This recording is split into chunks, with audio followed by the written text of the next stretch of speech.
ಯಾರಿಗಾಗಿ ಪ್ರೀತಿಸುತ್ತೀವೋ ಅವರೇ ನಮ್ಮೂರು.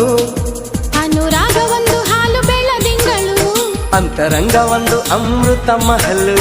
ಒಂದು ಸ್ಪರ್ಶದಲ್ಲೇ ഇരുಳು ಕೂಡ ಹಗಲು. ಇದೆ ಪ್ರೇಮಿಗಳ ಜೀವನದ ತಿರುಳು. ಒಂದು ಕೋಟಿ ಜನ್ಮ ಬಂದರೂ ನಾನೇ ನಿಂಗೆ ಅಂಕಿತ. ಸಾವಿರ ಕನಸಿನ ಸುಂದರ ಪದಗಳ ಹಾಡುವ ಸಮಯವಿದು. ಮೆಚ್ಚಿದ ಮನಸ್ಸಿನ ಪ್ರೀತಿಯ ಕದಗಳ ತೆರೆಯೋ